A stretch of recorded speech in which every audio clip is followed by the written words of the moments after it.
All right, Mr. Nazario. So, let's go all the way back to square one, okay?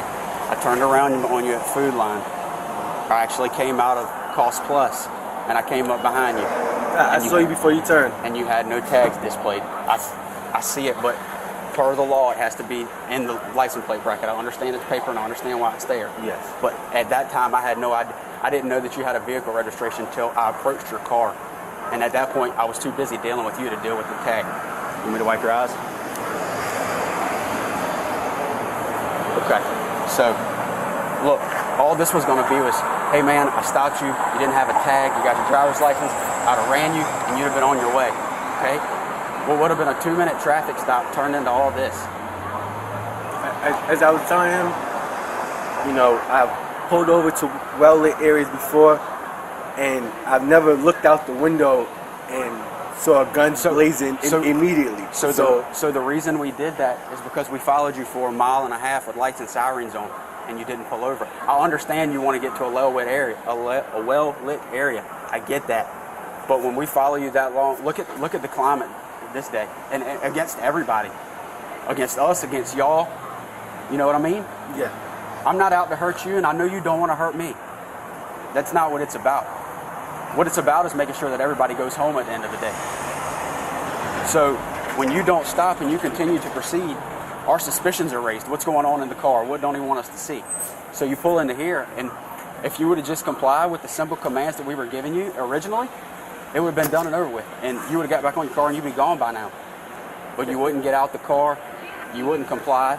It was just looking out the mirror and seeing your guns out already. That's what I was asking, like, what's going on? I was just... And not to mention you have just confused. I know you weren't reaching, but not to mention you had a gun at your right leg. You get our perspective though on the safety issue for us as well. You get that? Yeah, I do, and that's why I put my hands out and I was just asking what. And when you put your hands out, they were like this outside the window. How do we know nothing's in your hands? And I was telling you stick your hands out, stick your hands out, stick your hands out. Then I was having you step out. You wouldn't do any of it. You following what I'm saying? Okay? So this can go one or two ways, okay?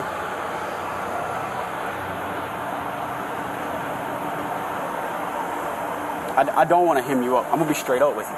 You're a good man. You've made lieutenant in the Army. How hard was that? That wasn't an easy task, was it? No, it wasn't. And what would this do to your career? It would hurt it. And I'm in the middle of getting promoted right now anyway, so yeah. To what, captain or first lieutenant? To first lieutenant. Okay. So and then when we get you out of the car, we have to wrestle with you on the ground just to get your hands behind your back, just to put you in cuffs, just for the safety matter. You follow where we're at? I mean, what would you do if you came across that overseas, you know? If you were infantry and you came across that? You follow me? You see where we're coming from? I'm trying to work with you as much as I can. I would have never wanted, like I said, it would have been a simple, you know, hey, I see your tag now, you know, make sure you get it displayed in the proper spot, and you'd have been moving on with your day, and I'd have been moving on with mine. But here we are. How's your eyes doing, Lieutenant? Better. And I keep calling you Lieutenant because I told you I'm a veteran. I respect rank. Okay, I was a corporal in the Marine Corps. I respect rank. However, I do have a job to do. Okay, I just talked to my chief of police. You asked for a superior. He's off obviously right now. Saturday. I called him. He came out, talked. Here's how what I was thinking. I told him what I wanted to do. He said that's no problem. 2 ways we can handle this. We can either sit here with you until you get your eyes back where you can see, and I mean at a good distance so you're safe to drive, okay? And you're going down the road. Go do your deployment, go continue serving my country, which I respect and I thank you for, okay? Or we can push the issue, write you tickets for no license plate displayed and for obstructive of justice. I don't think we need to go that route because that route makes the Army get involved, and I know how they are. You don't know this. The Army, he'll vouch for it. Because he's been in and he's got friends that are legal officers. I know. The military is the only place the military is the only place where double jeopardy exists legally. Because whenever we do it to him, the Army can turn around and jam him for the same thing. I don't want to see that happen. You're obviously a second lieutenant. You ain't been in very long.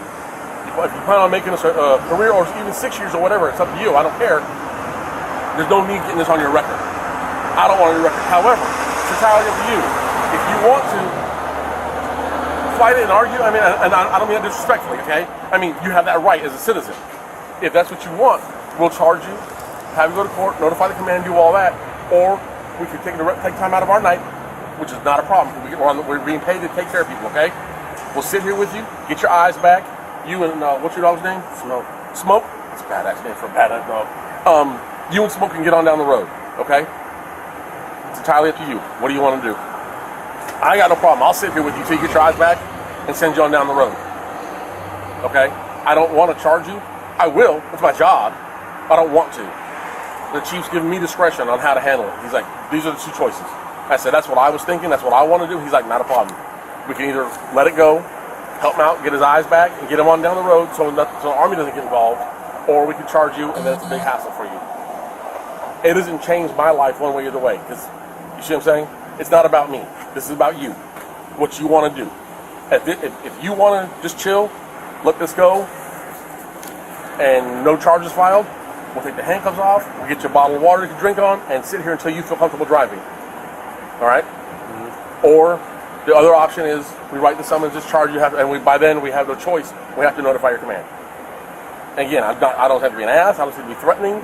I say that because that's just the way it is. Okay?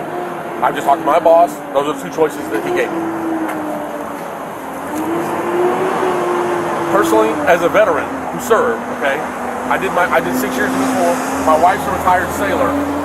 She retired as a EA out of the Navy. Okay? I don't want to see you get jammed up by the Army. Okay? I don't want to see it happen. If you need to spit, just let us know. Go ahead and spit. We've both been sprayed, so we know what it's like. It sucks. If you need to spit, go ahead and spit. You're not going to offend us. Good. All right. What do you want to do, Lieutenant? I'll let you tell me, because I mean, nobody's going to ask for charges, so I'm not going to ask for that. I understand that. However, I have to make that option available to you, right? I mean, I have to. So here's what I want to do. Especially as calm as you've been since everything ended, I want to take the handcuffs off, let you sit here with Smoke. We'll sit here and wait with you. Let your eyes come back, okay? Because it takes anywhere from 20 to 40 minutes, depending on how much actually got in the eyeball itself, before you can really see well how to drive, especially at night. Okay? We'll sit here with you, and then we'll get you on down the road. And the command won't know nothing about it. All right? I do have a good rapport with my command, so I wouldn't feel right not talking to them about it. So that's entirely on you. I'll put it this way then for you. They're going to hear from you. They will not hear from us. I'll give you that much respect, okay? Because I understand. I told you, I was in for 6 years. It's always better for the command to hear it first from you than somebody else, especially the law enforcement. That's never a good thing. Go ahead and unhook them. I want to talk to you a little bit, man. I get it, okay? I get the climate we're in right now. I get it, okay? The climate we're in, what the media is spewing with the race relations between minorities and law enforcement, I get it, okay? So like I told you, as far as you not stopping and because you weren't comfortable and you wanted a well-lit spot, Lieutenant, that happens all the time. It happens to me a lot. And it's I would say 80% of the time, not always, 80% of the time, it's a minority. And I totally get it.